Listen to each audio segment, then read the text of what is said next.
পুজো চলে এসেছে, তো একটা পুজোর সাজ তোমাদের সাথে শেয়ার করলাম। ষষ্ঠীতে এটা তোমরা ক্যারি করতে পারো, একদম simple subtle, just no makeup look হবে, যাতে তোমরা ডেতে এটা ক্যারি করতে পারো। তো ফার্স্টে আমি ইউজ করে নিচ্ছি প্রাইমার।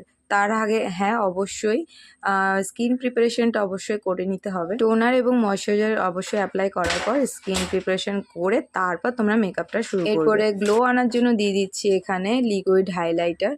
এই লিকুইড হাইলাইটারটা খুবই ভালো, স্কিনে কিন্তু ভালো মতো অ্যাবজর্ব হয়ে যায়। যারা গ্লোই ডিউই মেকআপ করতে চাও তারা অবশ্যই স্ট্রোব ক্রিম বা কোনো হাইলাইটার অবশ্যই ইউজ করবে। এরপর আমি রিকর্ডের একটা ফাউন্ডেশন ইউজ করে নিচ্ছি। তোমরা যারা ডে আউটে বের হতে চাইছো, মানে ডে আউটের প্যান্ডেল হপিং করতে চাইছো, তারা অবশ্যই কিন্তু সানস্ক্রিনটা অ্যাপ্লাই করতে ভুলবে না। সানস্ক্রিন অ্যাপ্লাই করার পর তোমরা ফাউন্ডেশন অ্যাপ্লাই করতে পারো। হালকা পাতলা একটু আমি কন্ট্রোলিং করে নিচ্ছি, বেশি দরকার নেই। নোজে একটু চিক এরিয়াতে করে নিচ্ছি। এই মেকআপ যদি করতে চাও অবশ্যই হালকা পাতলার উপরে রাখবে। বেশি হ্যাবক যদি তোমরা বেশি পরিমাণে সমস্ত জিনিস তোমরা অ্যাপ্লাই করো, সেটা কেকি হতে লাগবে। তো যতটা পারবে কম অ্যাপ্লাই করবে, প্রোডাক্ট কম অ্যাপ্লাই করলে কিন্তু স্টে করবে বেশিক্ষণ। এরপর আমি কনসিল করার জায়গায় কনসিল করে নিচ্ছি।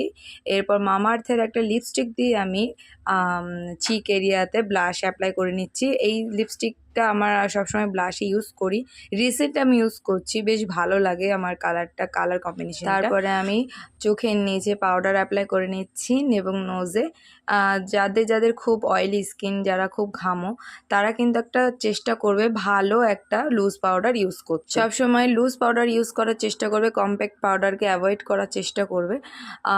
এরপর আমি আইসের যে মেকআপটা রেখেছি একদম সিম্পল আর স্যাটেলের মধ্যে। যাদের ধরো হুডি আই, তারা কিন্তু এই আই মেকআপটা ফলো করে দেখতে পারো। তোমরা কারা হুডি আইয়ের ওপরে আই মেকআপ টিউটোরিয়াল দেখতে চেয়েছো, তারা অবশ্যই আবার কমেন্টে জানিয়ে যাবে।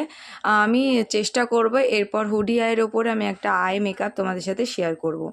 তো এখানে দেখো আমি বেশি কিছু চোখে অ্যাপ্লাই করিনি, একটা শিমার অ্যাপ্লাই করে নিয়েছি এবং আইলাইনার ইউজ করে নিয়েছি এবং চোখের নিচে সেম আই শ্যাডো দিয়ে আমি একটু স্মাচ করে নিয়েছি। আর এখানেই আমার টিপ পরে ডান, আর মোটামুটি চোখের কাজ সম্পূর্ণ হয়ে গেছে, শুধু মাস্কারাটা অ্যাপ্লাই করব।